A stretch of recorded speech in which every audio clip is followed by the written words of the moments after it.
Hello YouTube, this is Morgan Airspeed Prime here with my next Boruto anime review. This one is going to be for episode 281, which is the final episode of this Oga arc. So, one episode to wrap up this arc that I think in general has been received pretty well. I would say it did an okay job in that I actually liked quite a few of the reveals. I just wish there was just a little bit more time to let the ending breathe a bit, because it is pretty crazy when you go from the way that this ends, like with the letter. It's Boruto talking to Shamo, and he doesn't even like fully like reunite with, like, say, Sarada and Mitsuki and everyone and go back to the Leaf Village. It's just Shamo wants to see what's on this letter, and then we cut to the ending, and we're doing the Sasuke arc next. So it's basically completely unrelated to this arc. So there's just a little bit of a sense of it ends a little bit in mid-air, and I would have liked to have seen a bit more of a kind of transition sense. Now, maybe when we finish the Sasuke arc, they'll come back to this and just immediately catch up with the idea that Boruto is on his way back. Who knows?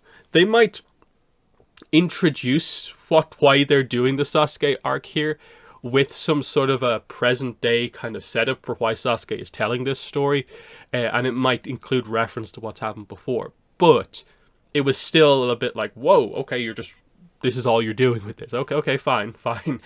But anyway, getting into the details of this episode. So the big reveal from last episode was obviously that the whole game of death was actually just a genjutsu. So Boruto gets out, and very quickly we see Rokuro and also Yatsume get out. So they are the last three left in the game. Now, very quickly, the dynamic that plays out here is that it seems like Yatsume is struggling from everything that's happened before. Rokuro decides that this is his opportunity to take over control, to get himself out, basically. So he does hit Yatsume with his sort of insect kind of control thing, and that leaves her in an even worse state than she was already in. He then goes off on his own and apparently finds the exit, but is killed by the Oga puppet. So this leaves Boruto and Yatsume on their own to have this sort of emotional kind of conflict here that feels like it's because of what Rokuro did. This is now going to determine who basically, in a way, quote unquote, wins the game. That is going to force a situation where one of them kills the other. Either the controlled Yatsume kills Boruto, or Boruto kills Yatsume. And she is telling Boruto to basically do just that. I've lost control to this thing. I can barely, do what I can here. You have to do this. But when Boruto blocks a kunai with his hand, he realizes that, wait, I've already felt this before. This doesn't feel like real pain. We're just in another genjutsu. And when he says this out loud, the game is finally up. With Rokuro dead, the only person it can be is Yatsume. So Yatsume is revealed to be Oga, and we get the very interesting shift here. She basically transforms back into her sort of normal self. Now, I do like that Yatsume and Oga, the designs look very similar. It's clearly the same person, but they created sort of an outfit, a look, to come across as being a more innocent sort of young shinobi who could become friends with some of the others during the game. Whereas actual Oga, you could see, has like the 8 on her forehead, is wearing darker clothing, and comes across as like, yeah, given that like a lot of the Kara members seem to be like relatively young people who've been like augmented to have these kind of crazy powers, this does make sense. And so the reveals come out quite quickly here, and they do sum up a lot of why this has all happened with just, why have you done this? I'm interested in the desires of people. And so that basically is the explanation for most of why anything has happened in this arc, basically. Is just that's why she's interested in effectively a game of death, is to see people with their lives on the line. What drives them to still fight even though they might die in this game? Why do they still want to live? When they get out, what do they hope to do? What do they hope to accomplish? Dreams, desires, that sort of thing. That's what it's about. But the origin of this kind of stems from like Jigen and also Amado, in that the line that basically like I learned from Jigen that basically your desires are linked to your life force.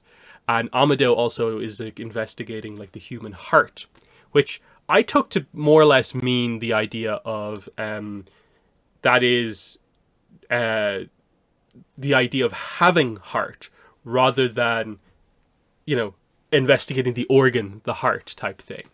And so it all links ultimately to desires and that sort of a situation, which is an interesting reveal by itself, because if you bring in recent Amado reveals from the manga, that's actually quite interesting to consider. The idea that, like, okay, here's a further sense of him investigating sort of, in a way, living is not just, in a way, like this kind of biological process as well. Like, there is this aspect of heart and desire to it. There has to be the mental want to live as well, and might that be another thing that Amado factored into his overall plans. And it's interesting to think about. And because Oga like survives this arc, and it seems like he's in a friendly situation with Boruto and basically wants to meet him again at some point, she could be useful when we come back to dealing with this stuff later on, because the anime tends to take a little bit more of a detailed, fully fleshed out look at things. I could see them getting some reasonable use out of her. So I think at the very least, this arc was not a waste of time, just because we have this kind of quite interesting character in play coming out of this. But once this is all like revealed, what basically happens is so they're in the sort of second genjutsu. It's crumbling, and the whole idea is that she still wants Boruto to basically kill her to end the genjutsu and do things that way. Because basically the idea is that she doesn't actually want to kill anyone. She basically reveals that that is an aspect of who she is. She is purely there for the sort of almost like scientific learning aspect of everything. She's not like the other Kara inners. No one has actually died in the whole process of this all happening. All these people were just put into this game for purely research purposes. Now, of course, it's still bad because, you know, a lot of people were put through a lot of like mental kind of trauma and stuff like that. People were kidnapped. So it's still like, you know, crimes were committed, but no one has been killed here, even though it came across that way. Even characters from the earlier episodes of this arc are still alive.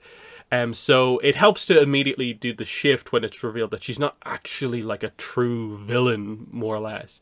That, you know, okay, I can accept her as a character we can go back to at some point to do little bits and pieces with. But the core aspect of what they do with the characterization of Oga at the end here is that it's revealed that in her investigation of the human heart, she goes to investigate Jigen's heart. He doesn't like that, and he like takes a piece of her away. And the result of this is that she effectively loses the desire to live. So even though her body is effectively healthy, she talks about the idea of like she drinks, she eats, her body should effectively in a way be alive. There's more to living than just food and drink. They're kind of getting across here. There has to be that willpower, desire, heart to live, and she has lost sight of that. And that's why even post like defeat of Jigen and Kara more or less falling apart, that's why she's still performing this, is because this is still something that personally interests her, intrigues her, just as an individual. That's why she's doing all of this. And so we then get the sort of, you know, in a way, like talk no jutsu kind of bit here. But I think it works. Like, Boruto has been the one she's been kind of side by side with throughout most of this as Yatsume. She has seen all these people have their different desires and reveals kind of come out as the tests have gone by. Boruto is the one who she has very much seen that from. And so this last section is about sort of him inspiring her to, you know, find a way to live herself. That like, we both can get out of this. The best thing you can do here is find your own will to live. You be the one to end this and find that yourself as we go forward. And so I think it was a nice little sequence as he's kind of like pulling her through, and then she falls, but she has that desire to still live. And, you know, they eventually do get out, and she is the one to end the illusion.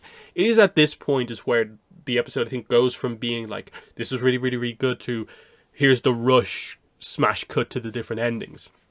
Because it does feel a little bit like you almost didn't need a lot of the scenes with like Sarda and Mitsuki and the Anbu investigating, because all it effectively led up to was that Mitsuki gets the communicator and then Boruto speaks through it, and that's how they more or less find each other. But they never show that scene. So it did make those feel a little bit weird, because I think we were all expecting at some point, like, the rest of Boruto's team and the Anbu would like find where this is all actually happening and it'd all work out. And they, in that sense, it's kind of weird they don't actually fully reveal what that happens. They all just are out in the middle of a field somewhere, basically. But everyone is alive. And this is where we get the letter highlighting that Oga has been inspired by Boruto and is going on this kind of, I suppose, little bit of a journey of self-discovery. She notes that, you know, she's currently like empowered by this just sense of excitement about everything. And she's kind of wondering, like, when she finally calms down from this, what will her, you know, true desire actually be? Because again, you go back to Yatsume. She was the only character of the notable ones that didn't say what their dream was for the future. Her thing was like, when I get out of here, I hope that I'll like change my hair color, I believe was what she said. And that's so like mundane. It was very clear in that sense that that is like someone who doesn't understand what it is to have like a dream, an aspiration, a will to go forward. Just making up something to fit in a way. But now you have this kind of very hopeful character going forward who really has a lot of kind of respect for Boruto after what happened in all of this. And yes, it does feel a little random towards the end, in that like all of these characters were ultimately just placed in this thing because they were just a variety of people who had different desires. That the guy with the briefcase, there's no significance to the business arc and his family being kidnapped or anything like that. It was literally, I guess, just to have sort of a businessman dealing with like wanting to protect his family in here. You know, you had a variety of different shinobi of like one holding a prisoner. What's the desire of the prisoner? What's the desire of these different kind of young shinobi? What about more normal people?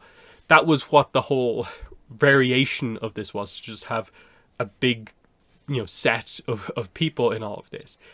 They don't really do much resolution with other characters. You know, they go back to Bata and Fugo for like a little bit to just highlight that, okay, now that all the reveals have come out, she's basically like, you still owe me money, but I'll give you a discount because you were doing this for your family, which is fine. But it's the kind of more clear-cut example of like, these characters were important for like a little bit, but they're still not super important.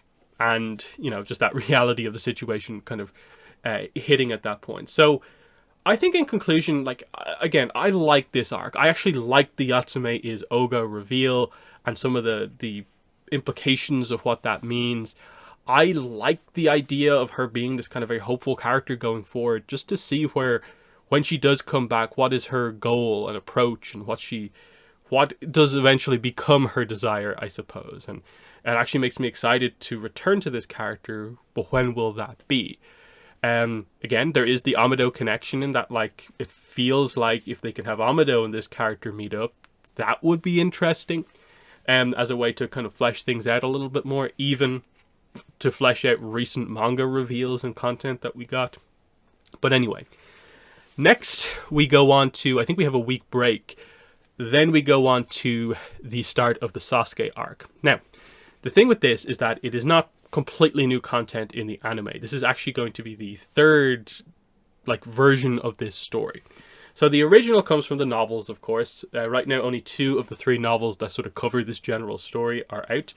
So it seems like what they're doing is they're skipping the first one, Kakashi novel, which is understandable to a degree because this is more or less just the setup and background information about what is sort of happening in the region where the Sasuke kind of book sort of takes place. This is ultimately, I suppose, I guess, where most of the main interesting sort of stuff happens. And then the third book is Naruto's story, meant to sort of finish basically what Sasuke starts in this. So again, I would have liked them to just do all of them because This now would be technically, I suppose, the second Kakashi novel that they are refusing to animate for some reason. And especially because, like, there's already a manga adaptation that's ongoing about this very book that they're doing the exact same way. They're doing Sasuke first, and they're not doing any of the other stuff. I don't really understand, because Kakashi fans, Kakashi's a super popular character, I don't get it. There's some fantastic Kakashi moments in this book. Now, maybe they'll try and incorporate some of that stuff into here as maybe like flashback within this arc itself, but we'll have to wait and see what happens, of course. But just know that, you know, the main material is this, and I think the Naruto book is out in English in, I think it's March it's currently scheduled for, so it's not crazy far away. But it's an interesting arc. The Sasuke book specifically is... There's some good stuff. If you like, you can see it from the cover there. If you like the relationship between Sasuke and Sakura, you're going to love this arc. And there are some very interesting reveals in it. There's a big action set piece towards the end. Some nice kind of clever kind of figuring out moments in the middle. I think it has all the makings to be a pretty good arc. Is it some of the absolute best kind of Naruto content out there? Perhaps not, but because you're doing it with such important characters, I don't think you can particularly go wrong with this in terms of when you have a lot of gap to fill out before you get to the Code arc in, like, what, February, I think it is. This is a very good way to do it, to adapt stuff where you know quite a large part of your fan base probably won't read these novels. Doing an adaptation in the anime is the correct thing to do. I'm honestly surprised they kind of haven't done it for every novel they've released so far. So there are my thoughts on today's episode of Boruto. What were your thoughts on it? What were your thoughts on this arc coming to an end? And what are your expectations for the novel adaptation arc coming up next for Sasuke? But that's been the video. Thanks for watching, and bye.